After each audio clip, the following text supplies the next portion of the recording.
The Myanmar army, once seemingly unchallengeable, is facing unprecedented pressure. Their recent defeat against the Arakan army highlights a significant shift in the balance of power. The AA's capture of the BGP-5 barracks, the military's last stronghold in northern Rakhine state, is a symbolic and strategic blow.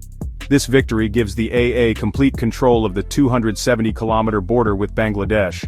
The AA claims that over 450 soldiers died during the siege, a testament to the ferocity of the fighting. This defeat is not an isolated incident. The military junta itself admits it only securely controls 107 out of 330 townships, a mere 32%. In contrast, the opposition National Unity Government claims control over 95 townships, representing 44% of the country. This disparity in territorial control reveals the extent to which the military's grip on power has weakened. The military's narrative of control is crumbling.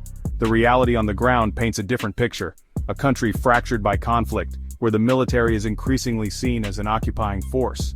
The loss of territory to groups like the AA is a clear indication of the challenges the military faces in maintaining its authority. The capture of the BGP-5 barracks and the subsequent control of the border with Bangladesh provide the AA with significant strategic advantages. It strengthens their position in any future negotiations and gives them control over vital smuggling routes. This victory will likely embolden the AA and other ethnic armed groups, potentially leading to further escalation of violence. Faced with mounting losses and dwindling resources, the Myanmar military has increasingly turned to China for support. China has become a lifeline for the junta, providing not just financial aid but also sophisticated weaponry and military equipment. This includes FTC-2000G jet trainers, Y-8 F-200W cargo planes, and critically CH-3 and CH-4 drones. These drones have significantly enhanced the junta's aerial capabilities, enabling them to inflict heavier losses on opposition forces. China's military aid to the junta since the 2021 coup totals a staggering $267 million. Furthermore, Beijing pledged $3 billion in financial assistance in August 2024, demonstrating its long-term commitment to propping up the regime. This influx of Chinese support has been crucial in helping the junta maintain its operations despite facing economic hardship. The increased use of drones facilitated by Chinese support marks a dangerous escalation in the conflict. While drones provide the junta with a tactical advantage, their use often results in civilian casualties, further fueling resentment and resistance against the military. The opposition, however, has not remained idle. They have adapted by deploying commercially available drones, highlighting the evolving nature of warfare in the region. China's support for the junta goes beyond military aid. In November 2024, China implemented new regulations to restrict the export of dual-use technology to opposition groups. This move is designed to cripple the opposition's drone program and further solidify the military's advantage. This clearly demonstrates China's willingness to intervene in Myanmar's internal affairs to protect its interests, even at the cost of escalating the conflict. Behind the facade of military might, the Myanmar army is grappling with internal divisions and economic strain. The traditional pillars of loyalty within the military corruption, a shared Buddhist faith and Bamar ethnicity, are eroding. Coercion and fear have replaced genuine allegiance, leading to declining morale and combat effectiveness. Desertion and defection rates are on the rise, although a complete collapse of the military remains unlikely in the near term.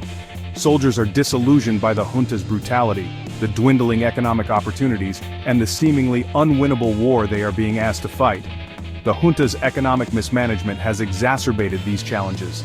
Inflation has soared, reaching 27% in 2023 and remaining at a high of 22% in 2024.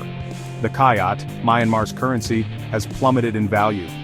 While Chinese intervention has provided some stability, the overall economic situation remains dire. This has severely stretched the military's logistics and forced them to rely heavily on poorly trained conscripts, further weakening their fighting capacity.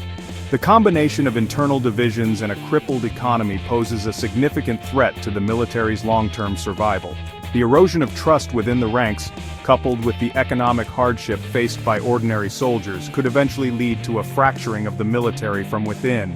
The increasing reliance on coercion to maintain order is unsustainable and will likely fuel further dissent and resistance.